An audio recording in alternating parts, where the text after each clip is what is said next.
Hi everybody, I am continuing my book hiatus catch up. Today I'm going to be talking about Pretty Girls by Karin Slaughter. This book was maybe one of my favorites that I've read this year. It is a thriller. It has to do with a girl who's missing and there's murder. The only way that the book that I can closest compare this to, and it doesn't even compare as far as the plot and what's going on, but it compares in the sense of unhinged and descriptions of violence and gore. The Final Girl Support Group. So if you've read that book, which I loved and would definitely recommend for people who are into thrillers, if you were into that, you would most likely be into this. So Final Girl Support Group is very much, it's modern, but it's kind of making a reference to the 80s slasher films and how, you know, there's always like that final girl who's like fighting for her life. Well, it kind of plays off of that pop culture reference, but at the same time there are these actual girls who have survived these horrific crimes, and they meet, and they are mostly adults at that point. It's been years removed, but they meet once a week for a support group. But there are descriptions throughout that book of each individual girl's crime or whatever she lived through, and the way that it's described was very violent and with detail and kind of like over the top gore, I guess, so to speak, which kind of feeds into the whole 80s slasher film vibe. This book does that too. There is some, I hope, completely unrealistic violence and craziness within this book. Basically, it starts with a girl going missing. And the point of view in the book switches between two of her sisters as well as these notebook entries from her father. Now, her father is no longer alive in the present day. The two sisters could not be more opposite. They both have gone through their own kind of way of healing and dealing with the fact that their sister went missing at such a young age, and they have no answers as to what happened. The one sister was kind of close in age and also in college, whereas the one was a little bit younger.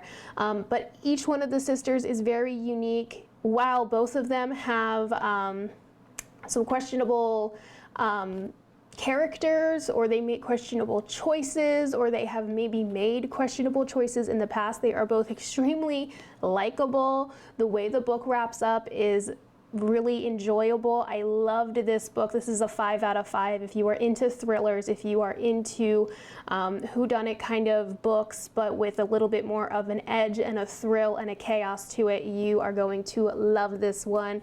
I think I tore through it extremely quickly as well.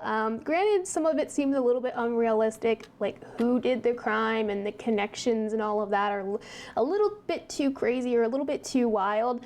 But I mean, sometimes that stuff's kind of fun to live outside of reality. So if you are into kind of the thriller, gory books, you would absolutely adore this one. So definitely recommend it. If you've read it, let me know. The last book that we have in our little catch up from my hiatus is going to be Young Rich Widows. This is a book that is written by 4 different authors. It switches point of view between 4 different women, and I believe each woman's POV is written by one of the authors. So it's Kimberly Bell, Lane or Laney Fargo, I'm not sure, Kate Holohan, and Vanessa Lilly.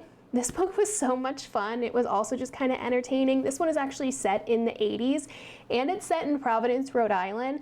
I used to live in Providence, so some of the things that they reference, like living on the hill or living on the east side or the Providence Place Mall, were very kind of fun references, especially for somebody who's been to that area or has lived in that area, or even if you grew up in that area. This book kind of hits different if you are familiar with some of the references. It has the mafia, it has some crime, a little bit of some violence in there, nothing too gory or crazy, but this was just a fun one. Each of the characters are all very different as well. Basically, there are 4 women who end up being widows very early on in the book, and it's the story of the things they have to do after the fact to kind of cover up their significant others' I guess, foibles or crimes or whatever you want to call it. There was a very interesting twist at the end that I did not see coming. I always enjoy that. Sometimes when you're reading a book and there's a different twist at the end, it kind of drives you nuts, but this one I didn't see coming, so it was very good.